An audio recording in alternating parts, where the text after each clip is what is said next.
여러분, 오늘 본문에서는요, 회당장 야이로하고 그 딸이 등장하고 있습니다.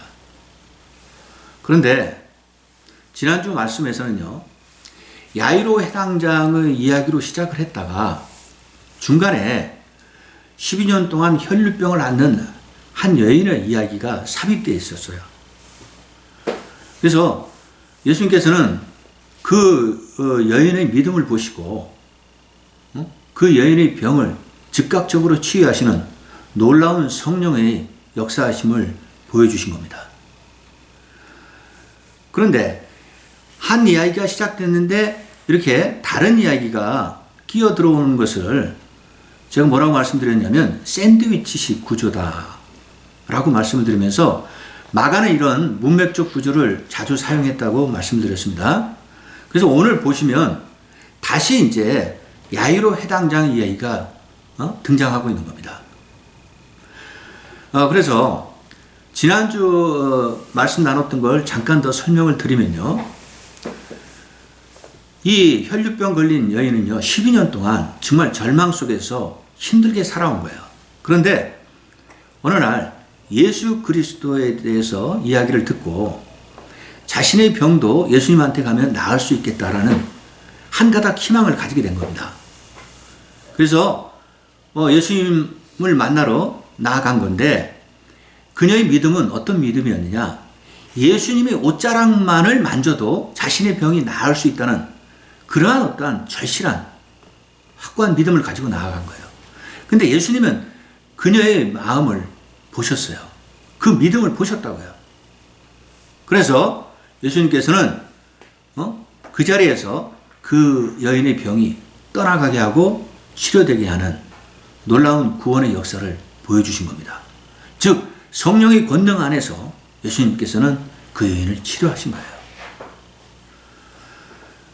자, 그런데 지금 이런 상황 속에서 과연 야이로는 어떠한 마음이었을까를 우리가 한번 생각을 해보자고요. 야이로는 지금 딸이 죽어가는 상황이 있어요. 오늘 본문에서 보시면 알겠지만 시간을 다투고 있다고요. 그런데 예수님께서 이 여인을 만나심으로 해서 자신의 집으로 가는 그 길이 늦춰지고 있는 겁니다. 지체되고 있는 상황이에요.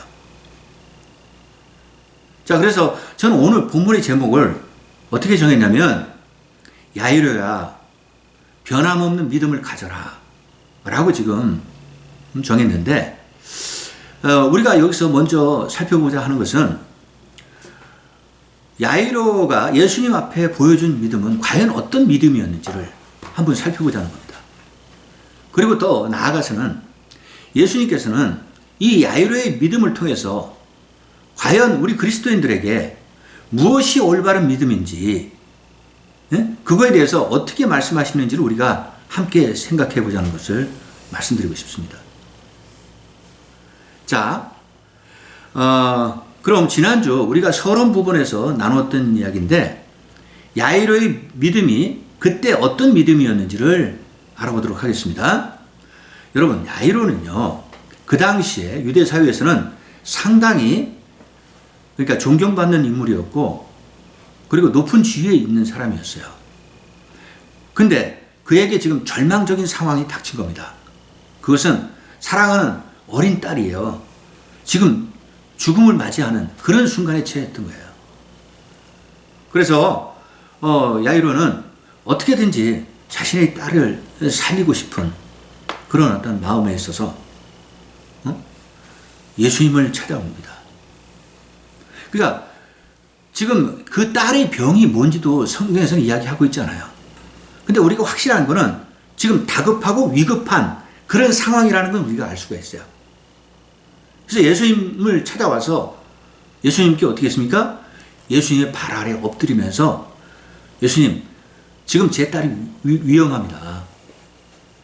예수님께서 빨리 우리 집에 가셔서 제 딸에게 손을 얹으시고 제 딸의 생명을 살려주십시오 하면서 간절한 지금 요청을 한 겁니다. 자, 그게 지금 서론의 그 팩트 상황이에요. 그러면 과연 야이로는 어떻게 이렇게 예수님 앞에 나아갈 수 있었나? 그걸 우리가 한번 생각을 해보도록 하겠습니다. 첫째, 야이로는요, 이미 예수님에 대해서 잘 알고 있었어요. 그러니까 예수님께서는 회당에서 가셔서 하나님 나라의 복음을 전하고 가르치시지 않았습니까? 그때 야이로도 예수님의 그 전하시는 복음을 들었던 거예요. 그리고 회당에서 또 예수님께서 귀신을 쫓으셨잖아요.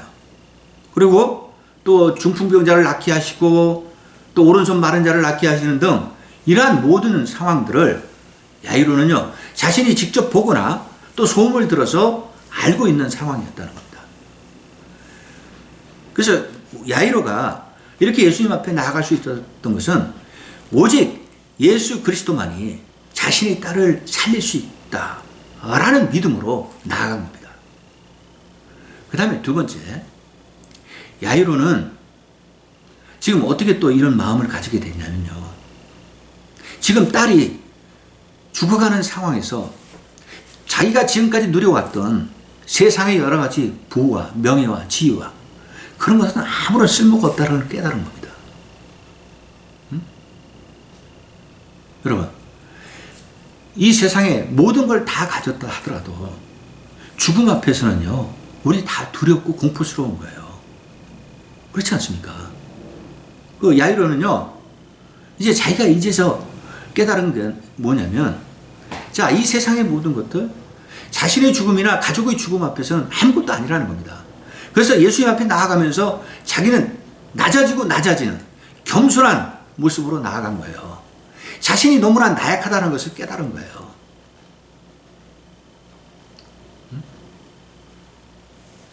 여러분, 하나님께서는요, 성경에서 우리에게 계속 하시는 말씀이 뭡니까? 너희들 교만하지 말고 겸손하라는 거예요. 그걸 계속 강조하고 계시는 거 아닙니까? 아담과 하와가 교만함 때문에, 즉 하나님과 같은 위치에 서려는 그 교만함 때문에 우리 인간들이 원죄를 받게 된 거 아닙니까? 우리 인간들이 저주로 죽을 수밖에 없는 그런 운명에 처한 거 아닙니까?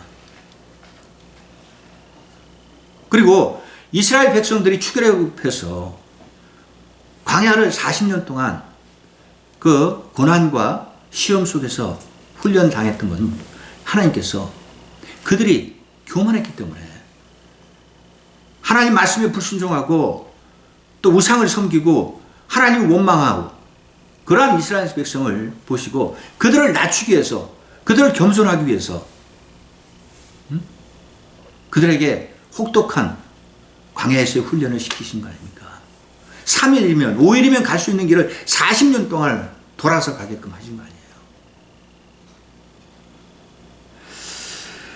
따라서 지금 야이로는요, 예수님 앞에 정말 겸손한 모습으로, 낮아지는 모습으로 나온 겁니다.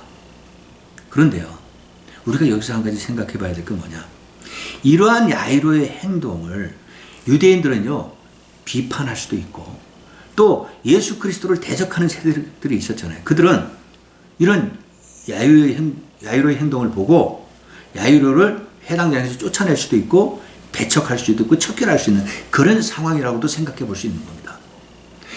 앞에서 마가복음 3장 6절에 보면 뭐라고 이야기하고 있냐면, 바리새인들과 헤롯 당원들이 지금 예수를 어떻게 하면 죽일까 그 음모를 꾸미고 있다고 말씀하고 있어요. 그러니까 예수님을 따르는 자들도 언제 어떻게 될지 모르는 그런 상황, 위기의 상황도 맞이할 수 있는 그런 상황이었다는 겁니다. 이런 상황 속에서 야이로는 어떻게 했습니까? 담대한 용기와 믿음으로 나아가 예수님 앞에 엎드린 겁니다. 그걸 우리가 생각을 해야 된다고요. 그래서 예수님께서는요, 이러한 야이로의 믿음을 보신 거예요. 그리고 야이로의 집에 가기로 결정하시고 향하신 겁니다. 그런데 가는 도중에 혈류병 걸린 여인을 만나시는 건데, 그로 인해서 야이로의 집에 예수님께서 가는 시간이 지체된 거예요. 늦어지고 있는 거예요. 그게 오늘 본문의 팩트라고요. 자, 그러면 그러니까 우리가 이제 오늘 본문을 보시겠는데, 먼저 35절을 보세요. 제가 읽어보겠습니다. 아직 예수께서 말씀하실 때 회당장의 집에서 사람들이 와서 회당장에게 이르되, 당신의 딸이 죽었나이다. 어찌하여 선생을 더 괴롭게 하나이까? 지금요, 예수님께서 아직 이 여인과 이야기를 하고 있는 중이었어요. 그때 야이로의 집에서 사람들이 왔다는 겁니다. 그들이 야이로에게 뭐라고 이야기했습니까? 당신의 딸이 지금 죽었다 라고 이야기한 거예요.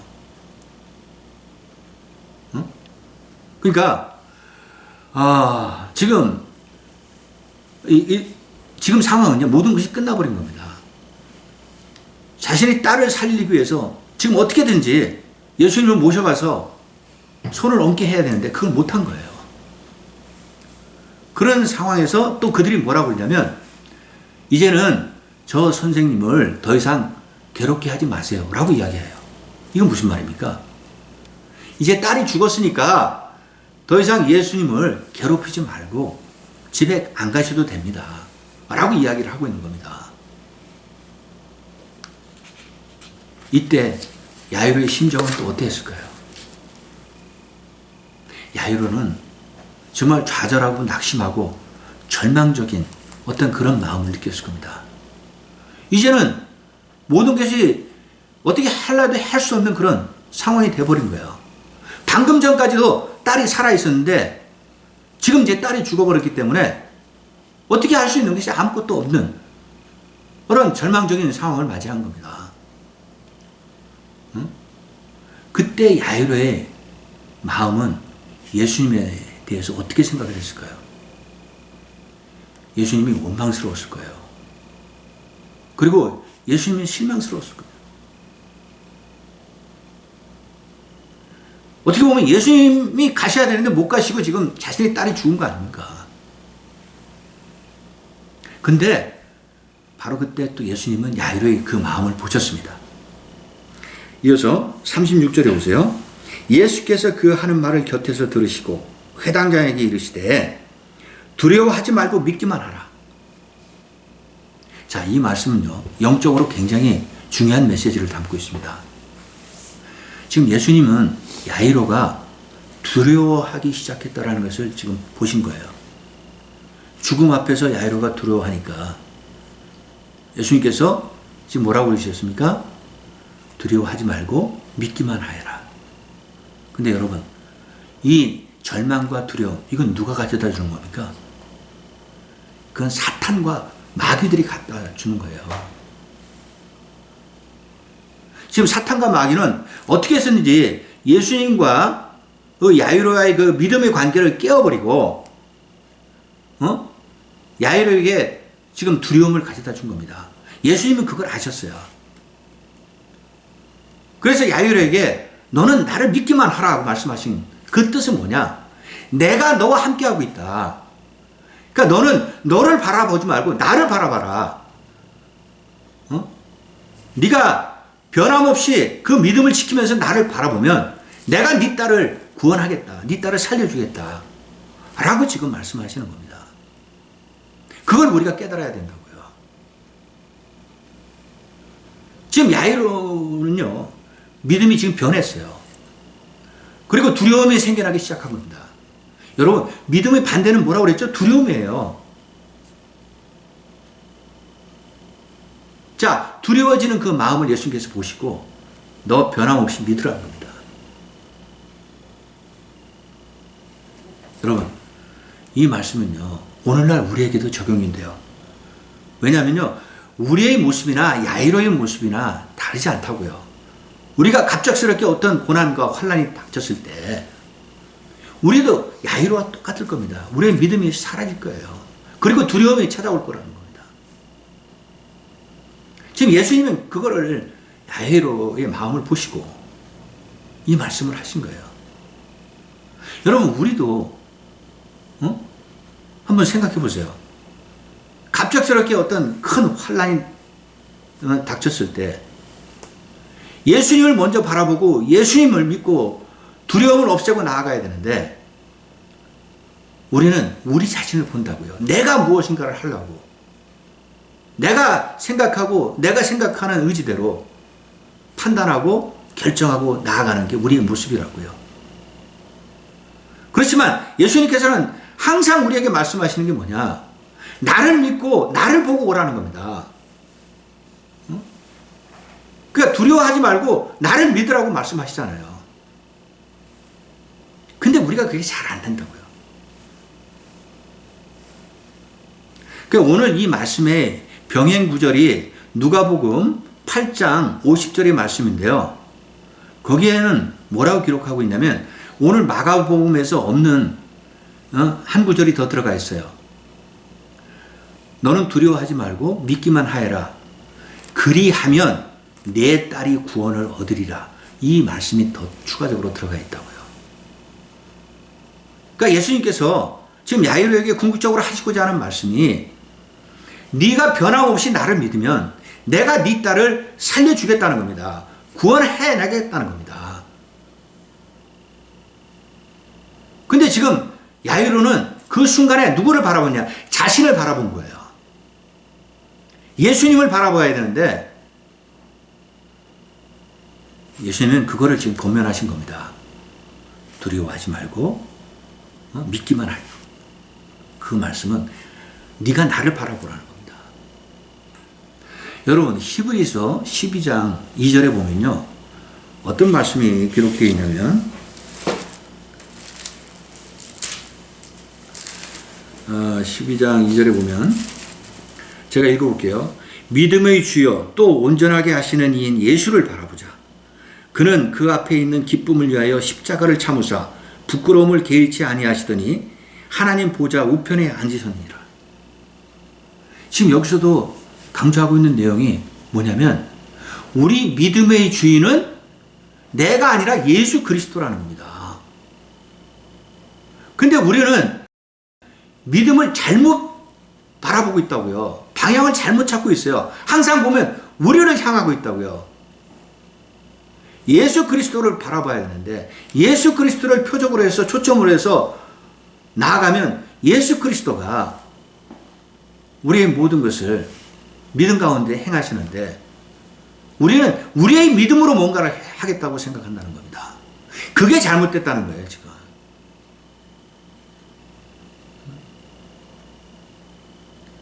따라서 우리의 믿음의 본질은 누구에게 있다? 예수 그리스도에게 있다. 예수 그리스도를 믿고 바라보면 두려움도 사라지고 예수님께서는 하나님의 뜻 안에서 우리의 모든 것을 이루게 하신다는 겁니다. 우리의 뜻이 믿음이 아니에요. 하나님의 뜻이 믿음이라고요. 그래서 주체가 믿음은 하나님이시라고요. 여러분 이것이 믿음의 본질이라는 것을 분명히 기억하시기 바랍니다. 자, 이어서 37절, 38절을 보시겠습니다.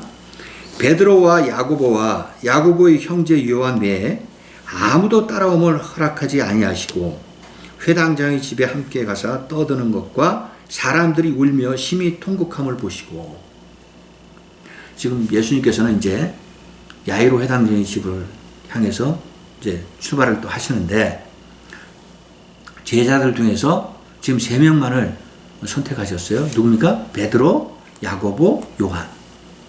이 3명의 제자를 선택하셨습니다. 그럼 왜 이 3명의 제자들을 선택하신 겁니까? 지금 예수님께서는 성경에 보면 가장 중요한 순간에 이 3명의 제자들과 함께 동행하셨어요. 변화산에 올라가실 때도 그랬고요. 겟세마네 동산에 올라가실 때도 이 3명의 제자들과 함께 하셨습니다. 그 이유는 이 3명의 제자들을 예수님께서는 특별히 사랑하셨어요. 그리고 그들을 통해서 예수님이 행하셨던 모든 복음 사역의 증인이 되도록 하셨습니다. 땅끝까지 예수 그리스도를 증인하는데 너희들이 주도적인 역할을 해야 된다고 그 복음적인 사명을 맡기신 겁니다. 자, 그래서 그 제자들과 함께 지금 야이로 회당장의 집으로 들어가셨는데 그 집이 어떤 분위기였느냐? 통곡 소리가 여기저기서 울리면서 마치 초상집의 분위기, 그러한 어떤 느낌이라는 것을 우리가 알 수가 있습니다. 굉장히 시끄럽다라는 그런 지금 표현을 하고 있어요. 여기저기서 우는 곡하는 소리가 들린 거죠. 자, 39절 보세요. 들어가서 그들에게 이르시되 너희가 어찌하여 떠들며 우느냐? 이 아이가 죽은 것이 아니라 잔다 하시니라. 여러분, 예수님께서 야이로의 집에 들어가서 첫 번째 하신 말씀이 뭐냐면 왜 이렇게 시끄럽게 울고 떠드느냐? 조용히 하라는 겁니다. 그러면서 뭐라고 그러신 겁니까? 이 아이가 죽은 것이 아니라 지금 자고 있다 라는 말씀을 하신 거예요. 여기서 예수님께서 잔다고 하신 말씀의 의미는 뭡니까? 이건 우리 기독교 사상의 그 본질이죠. 이제 부활 사상을 이야기하는 겁니다. 우리 인간은 육체적으로 죽을 줄 몰라요. 그러나 기독교에서는 이걸 어떻게 표현합니까? 잔다고 표현합니다. 왜? 우리 인간은 언젠가는 모두가 악인이든지 의인이 부활하기 때문에 잔다고 표현하고 있는 거예요. 우리가 사도행전에서도 이 말씀을 몇 번 나눴었는데 우리 인간은 하나님의 심판 앞에서 모두가 부활합니다. 그걸 지금 예수님께서 말씀하시는 거예요. 자, 사도 바울은요, 고린도 전서 15장 44절에서 뭐라고 기록하고 있냐면요, 우리 그리스도인의 부활에 대해서 뭐라고 하냐면 육의 몸으로 심고 신령한 몸으로 다시 살아나나니 육의 몸이 있은즉 또 영의 몸도 있느니라. 우리의 몸과 영, 육체와 영은 반드시 부활한다는 겁니다. 그래서 우리는 그리스도인들은 하나님의 영광을 입는다는 거예요. 자, 그래서 지금 예수님께서 지금 이 야이로의 딸이 실제적으로는 어떻게 됐다? 죽었다라는 걸 지금 말씀하시는 거예요. 죽은 거예요. 그런데 왜 잔다고 말씀하셨던 겁니까? 지금 잠시 후에 예수님께서 성령의 권능 안에서 이 딸을 살리실 거기 때문에 지금 자고 있다 라고 말씀하신 겁니다. 자, 40절을 보세요. 그들이 비웃더라. 예수께서 그들을 다 내보내신 후에 아이의 부모와 또 자기와 함께 한 자들을 데리시고 아이 있는 곳에 들어가사. 그런데 거기에 모여있는 사람들이 예수님께서 지금 죽은 아이를 잔다고 이야기를 하니까, 표현을 하니까 비웃기 시작한 겁니다. 전 말도 안 되는 소리, 지금 어처구니 없는 소리를 하고 있네 하면서 비웃기 시작하자 예수님께서는 그걸 다 들으셨어요. 그리고 그 부모가 야이로 회당장과 그 아내, 그리고 예수님과 함께 동행한 3명의 제자들만 데리시고 아이가 있는 곳으로 가신 겁니다. 자, 41절. 그 아이의 손을 잡고 이르시되 달리다 하고 하시니 번역하면 내가 내게 말하느니 소녀야 일어나라 하심이라. 42절. 소녀가 곧 일어나서 걸으니 나이가 12살이라 사람들이 곧 크게 놀라고 놀라거늘. 자, 예수님께서 아이가 있는 곳으로 가셨습니다. 그리고 나서 뭐라고 말씀하십니까? 달리다쿰. 이건 아람어인데요. 그 당시 유대인들이 주로 사용하는 언어가 일반적으로 아람어였습니다. 그 아람어로 말씀하신 건데, 달리다, 소녀야, 쿰, 일어나라 라고 그 아이의 손을 잡으면서 이야기하신 거예요.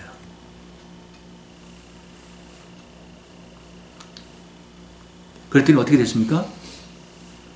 그 소녀가 곧바로 일어났다는 겁니다. 야이로의 딸이 곧바로 일어났다는 거예요. 다시 살아난 겁니다. 예수님께서는 지금 죽은 자를 살리시는 놀라운 기적을 베풀어 주신 거예요.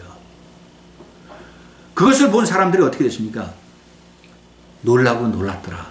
기적을 보니까 놀랄 수밖에 없죠.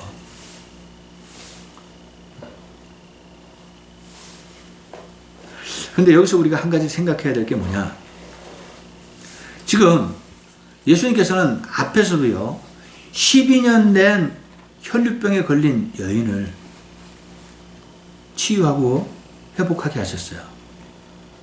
그리고 또 이번에는 12살 된 이 어린 소녀 야이로의 딸을요, 죽었는데 그 딸이 자라다가 지금 갑자기 죽은 거예요. 근데 그 죽은 자를 12살 된 소녀를 살리신 겁니다.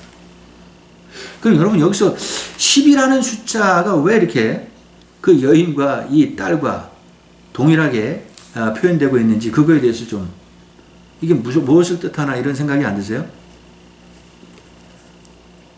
이 10이라는 숫자는요, 유대인들 사회에서는 완전수로 통합니다. 그래서 이 12가 상징하는 건 뭐냐? 하나님의 통치와 다스림을 뜻하는 거예요. 그래서 이스라엘의 12지파, 그리고 예수님이 12제자, 그리고 우주의 그 낮의 시간이 12시간, 뭐 이런 어떤 상징적인 의미가 이 10이라는 숫자에는 담겨 있다는 겁니다. 그래서 이 10이라는 숫자를 통해서 우리에게 어떤 좀 메시지를 전하고 있느냐?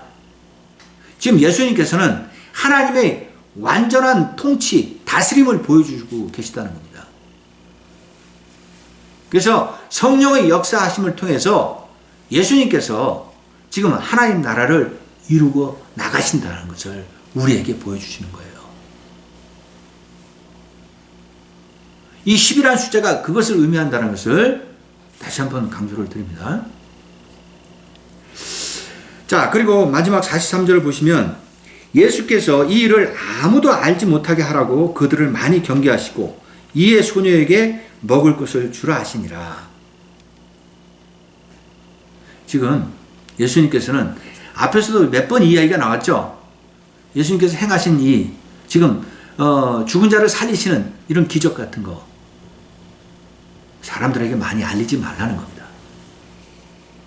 그거는 어떤 배경에서 그러시냐면 예수님께서는 지금 유대인들이 예수 그리스도에서 잘못된 생각, 오해를 가지고 있다고 말씀하시는 거예요. 유대인들은 예수님이 이 땅에 오시면, 메시아로 오시면 자신들이 유대인 나라가 세계를 통치하고 유대인들은 정말 부와 영화 속에서 살아갈 것이라고 그렇게 믿고 있었던 거예요. 그러니까 정치적 메시아로 생각하면서 예수님을 왕으로 추대하려고 하지 않았습니까? 예수님은 그게 아니었어요. 예수님이 오신 궁극적인 목적은 유대의 땅, 정치적인 메시아로 이 땅에 오신 게 아니라는 것을 그들에게 깨닫게 해주고 싶으신 거예요.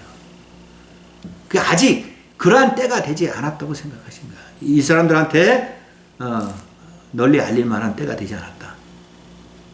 그리고 또 유대 지도자들을 자극하지 않기 위해서 경계를 하라고 그러신 겁니다. 지금 유대 지도자들은 예수님의 이런 기적, 이런 복음사역들을 대해서 굉장히 반감을 가지고 있었어요. 그래서 어떻게 해서든지 예수님을 죽이려고 했던 겁니다. 그러나 예수님이 지금 죽으시면 안 되잖아요. 지금 더 큰 복음사역이 남아있는데, 또 십자가에 온 인류의 구원의 사역이 남아있는데 지금은 돌아가시면 안 되잖아요. 그러니까 예수님께서는 아직 때가 되지 않았기 때문에 많은 사람들한테 알리는 걸 경계하라고 지금 말씀하시는 겁니다. 그리고 마지막에는 어떻게 했습니까? 그 일어난 소녀에게 먹을 것을 갖다 줘라 라고 지금 말씀하고 계십니다. 그것은 지금 인간적인 그리스도의 그 따뜻한 사랑을 우리가 느낄 수 있는 거예요. 사랑하는 여러분, 오늘 본문의 말씀을 마무리하겠습니다. 오늘 본문에서는요, 우리가 야이로의 믿음이 어떠한가를 살펴보고자 했던 겁니다. 근데 야이로는요, 처음에는 예수님한테 나왔을 때 정말 확고한 믿음, 그리고 자신의 딸을 살릴 수 있는 분은 예수님밖에 없다라는 믿음을 가지고 나온 건 분명합니다. 그런데 예수님께서 야이로의 집을 행하시다가 중간에 12년 동안 혈류병을 앓는 여인을 만나시고 지체되면서 또 야이로의 딸이 죽었다라는 소식을 듣고 그 자리에서 두려워하기 시작하고 절망적인 상황으로 지금 이어진 겁니다. 그때 예수님께서는 이 야이로의 마음을 보시고 너 두려워하지 말고 믿기만 하여라고 지금 말씀하셨던 거예요. 그러니까 네가 변함없는 믿음을 가지라고 강조하신 건데 야이로의 마음이 변한 것을 예수님께서는 아신 거예요. 이에 야이로가 어떻게 했습니까? 즉각적으로 예수님의 말씀에 순종을 한 겁니다. 따른 거예요. 그 결과 어떻게 됐습니까? 자신의 딸이 살아나는 놀라운 기적을 맞게 된 거예요. 따라서 오늘 본문에서 우리에게 말씀하시는 게 뭐냐? 우리도 예수를 믿는다 하면서도 변함없이 지만 우리가 예수님에 대해서 항상 일관된 마음으로 믿음으로 나아가지 못하고 있다는 게 우리의 지금 상황이라는 겁니다. 예수님은 그걸 지적하시는 거예요. 항상 나만을 바라봐라. 나를 믿고 따르면 너의 두려움과 너의 어떤 환난 이런 모든 거 깨끗이 예수님께서 책임지시겠다는 겁니다. 그걸 우리가 믿어야 된다고요. 따라서 우리의 믿음은 그 주인이 누구다? 예수 그리스도라는 거. 그걸 분명히 기억하시기 바랍니다. 예수 그리스도를 봐야지 나를 돌아봐서는 안 된다는 겁니다. 이 말씀을 기억하시고요. 이번 한 주간도 그리스도 안에서 승리하시는 여러분들 되시기를 간절히 축원드리겠습니다. 예, 기도하겠습니다.